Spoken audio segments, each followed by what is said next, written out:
आदाब, मैं हूं मुमताज आलम रिजवी और आज मैं इजराइल और गजा के मसले पर एक बड़ी अहम शख्सियत से बात करूंगा और वो आपकी खिदमत में पेश करूंगा क्योंकि बहुत संजीदा मसला है।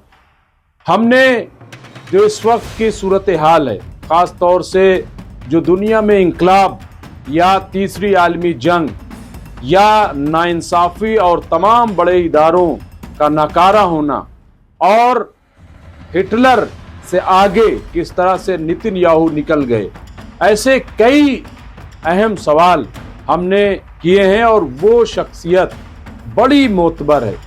मैं बात कर रहा हूँ माहिर कानून, आलमी उर्दू ट्रस्ट के चेयरमैन और जियो पॉलिटिक्स पर बड़ी गहरी नज़र रखने वाले ए रहमान साहब की। उनसे हमने कई सवाल किए और उसका उन्होंने जो जवाब दिया है वो काबिल तवज्जो है, काबिल समाअत है और बहुत इम्पॉर्टेंट बात कही है। बहुत ही अहम बातें उन्होंने अपने जवाब में कही हैं जो सुनने से ताल्लुक़ रखती हैं। तो सुनिए कि उन्होंने इजराइल और फ़िलिस्तीन के मसले पर क्या बात कही है, सुनिए ज़रा।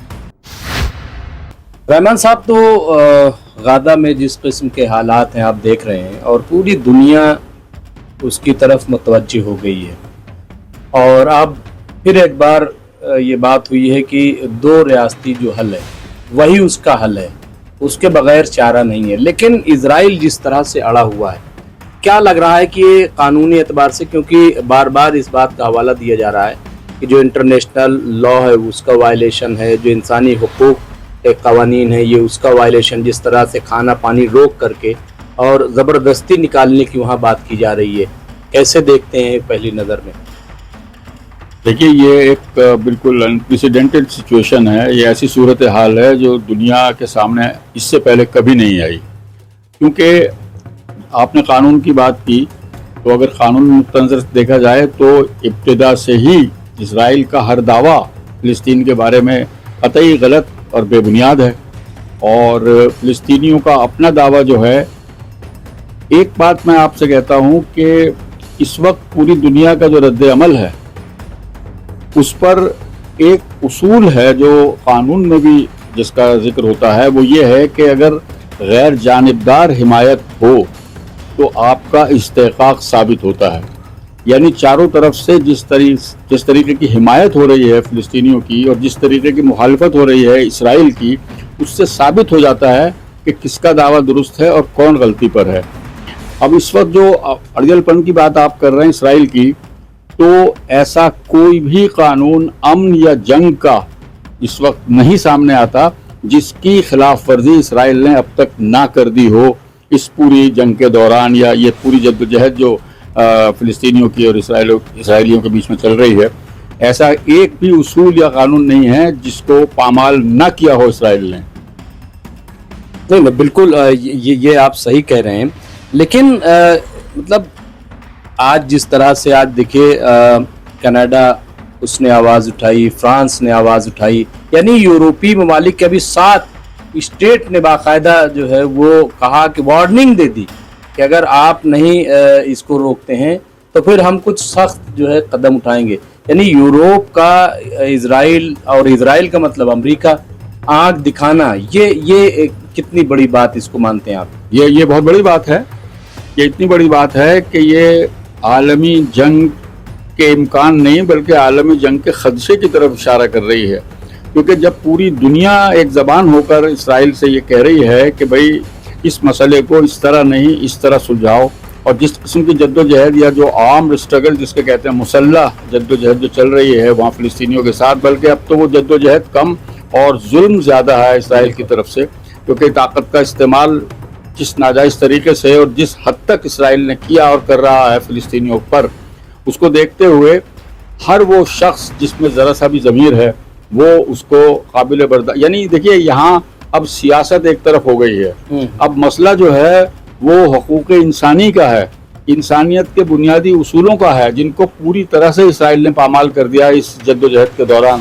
खाना बंद, पानी बंद, सप्लाई बंद, ये बंद, वो बंद। देखिए, अमन में तो कवानीन हैं, पूरी दुनिया में कवानीन राइज हैं, अमन के दौर में वो कवानीन हरकत में आते हैं और उनका इतलाक़ किया जाता है। लेकिन जंग के भी कवानीन हैं, जिन पर पूरी दुनिया ने इत्तेफाक किया है, जो पूरी दुनिया के यानी पूरी दुनिया की मर्जी से बनाए गए हैं वो कवानीन।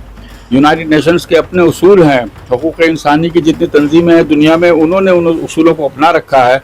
इन सब की पामाली इसराइल की तरफ से हो रही है और इसके बावजूद हो रही है कि तमाम बड़ी ताकतें इत्तेफाक से इस वक्त इसराइल के खिलाफ हैं और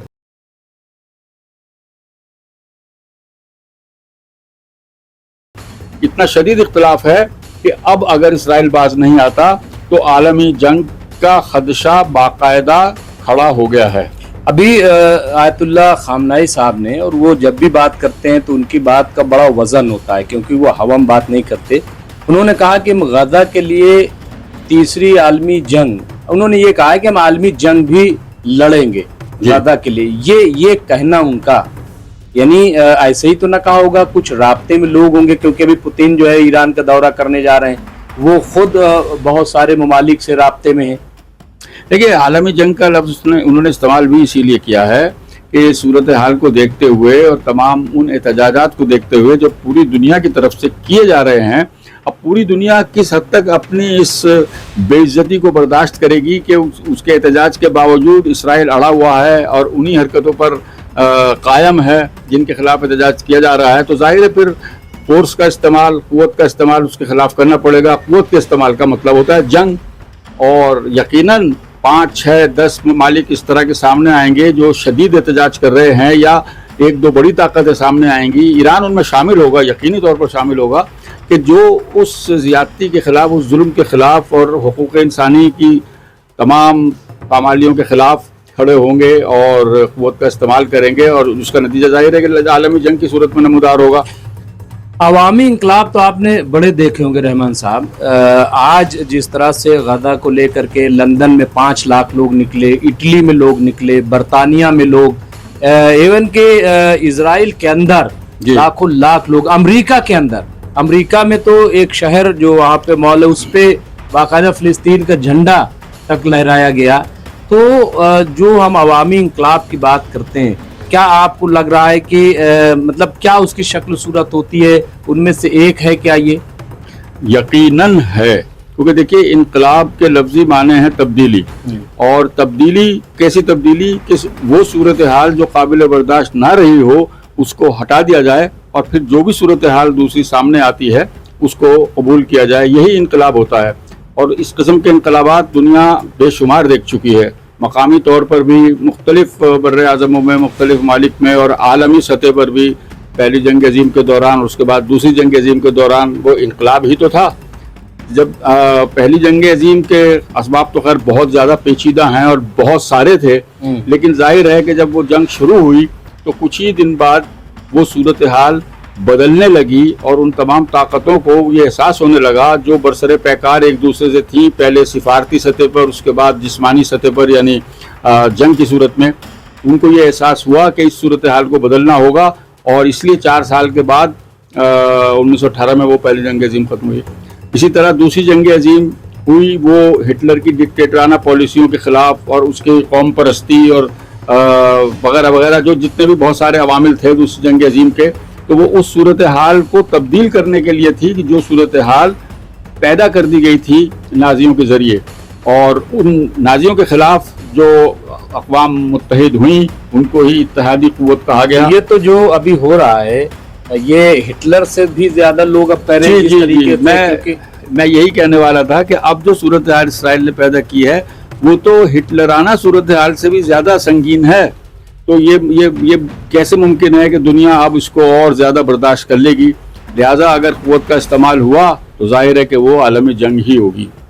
रहमान साहब, एक और बड़ा सवाल कि लंदन में प्रोटेस्ट हो रहा है, अमेरिका में हो रहा है, यूरोप के कई मुल्कों में हो रहा है, लेकिन अरब मुल्कों में जिस तरह से होना चाहिए था, क्योंकि असल मसला तो फ़िलिस्तीन में अरब ही बसते हैं, लेकिन अभी डोनाल्ड ट्रंप का दौरा हुआ, वहाँ आप देखिए कि कितना जिस तरह से उनकी आओ भगत सब आपकी नज़र से गुजरा होगा। तो कैसे देखते हैं, यहाँ क्यों खामोशी है, क्या इसके असबाब? देखिए, ये वाकई बहुत अफसोसनाक सूरत हाल है। अफसोसनाक बहुत हल्का लफ्ज़ है इसके लिए, बहुत अफसोसनाक सूरत हाल है, क्योंकि ये उसी ज़ुमरे में आता है जिसको हम जियोपॉलिटिक्स कहते हैं।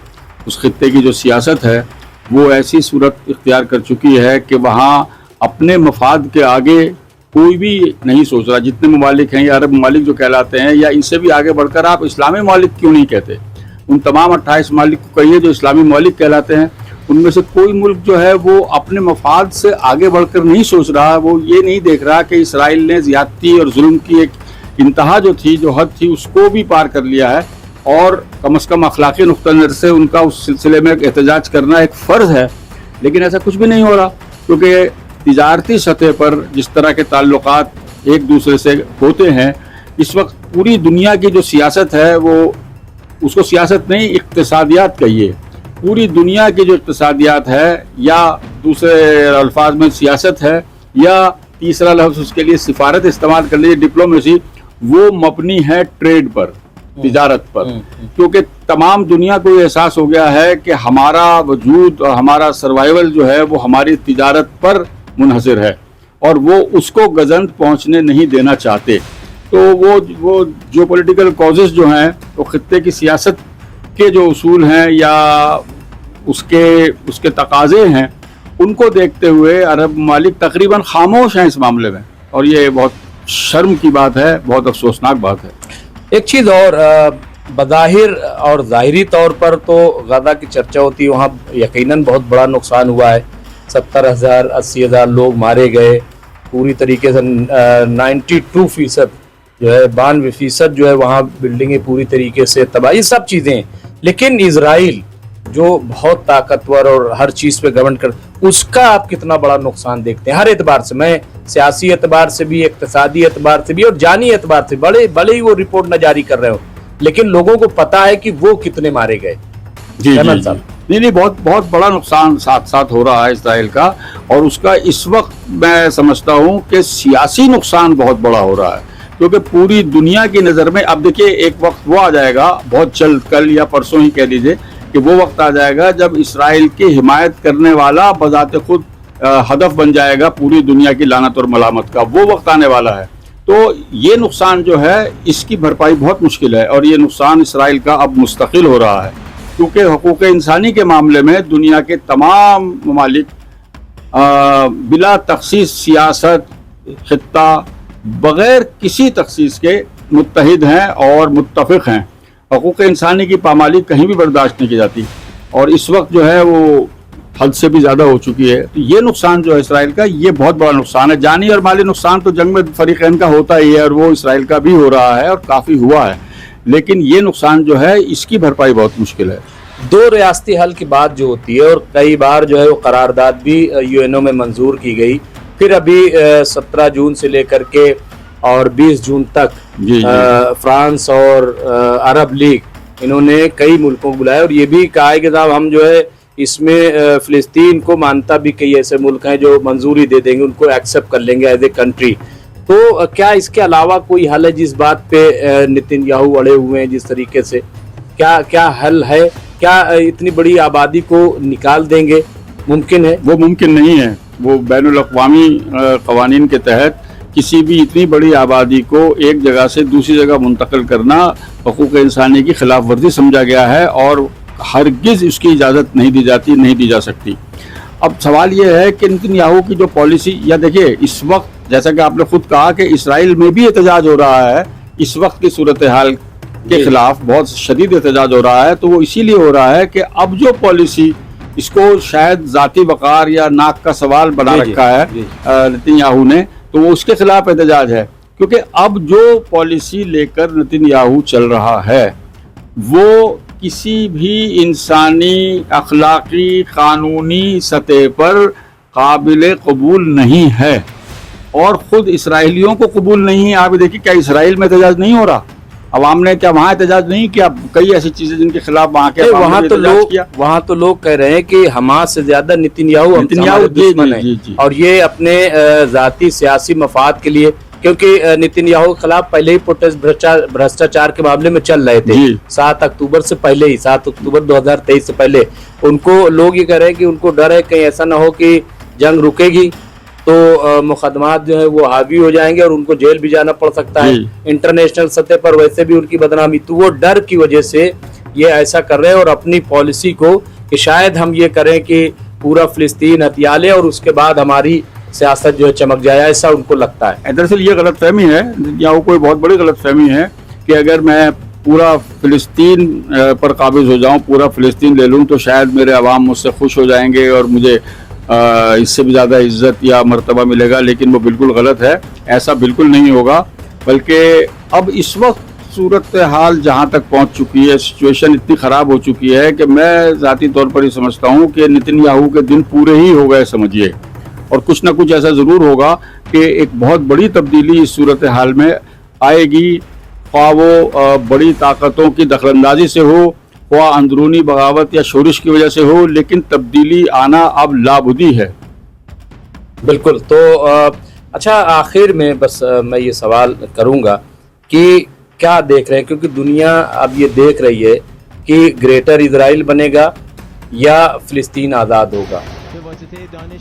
دیکھیے، اس وقت تو پانسا جو ہے وہ پوری طرح سے فلسطین کے حق میں ہے، کیونکہ ہم کہتے ہیں واکس پاپولائی واکس ڈائی، یعنی لاطینی میں کہتے ہیں کہ the voice of the people is voice of God, زبان خلق جو ہے وہ نقارہ خدا ہے۔ تو اس وقت زبان خلق یعنی پوری دنیا کیا کہہ رہی ہے وہ سنیے، تو پوری دنیا جو کہہ رہی ہے وہ ہوگا، یا جو نتن یاہو چاہتا ہے وہ ہوگا۔ یہ تبدیلی آئے گی اور وہ تبدیلی فلسطینیوں کے حق میں ہوگی، یعنی آزاد ہو جائے گا فلسطین پوری طرح سے۔ یہ ایک دن ہونا ہے، کیونکہ اب یعنی قربانی جو ہے وہ رنگ لا رہی ہے۔ جی بالکل بالکل، کیونکہ پوری دنیا بول رہی ہے جی ہاں، فلسطین کے، اور یہی فلسطینی چاہتے تھے، یہی چاہتے تھے، اور یہ سب کچھ بہت ہی فطری طریقے سے ہوا ہے، یہ انجینئر نہیں کیے گئے۔ یہ حالات یہاں تک پہنچ گئے ہیں کہ اب پوری دنیا فلسطینیوں کے حق میں بول رہی ہے۔ تو جب پوری دنیا بول رہی ہے تو ظاہر ہے پھر کس قسم کی تبدیلی متوقع ہے، آپ خود سمجھ سکتے ہیں۔ جی، بہت بہت شکریہ رحمان صاحب۔ تو ناظرین، یہ تھے اے رحمان صاحب جن سے ہم نے پورے مسئلے پر بات کی۔ ہم اسی طرح MMC نیوز انڈیا پہ آپ کے لیے نئے پروگرام اس موضوع پر لے کر حاضر ہوتے ہیں، بڑی بڑی شخصیتیں اور اچھی جو خبریں ہوتی ہیں وہ بھی ہم آپ کو پیش کرتے ہیں، لہذا آپ MMC سے جڑے رہیں، فالو کریں اور اگر ممکن ہو تو اسے جوائن بھی کریں۔ شکریہ۔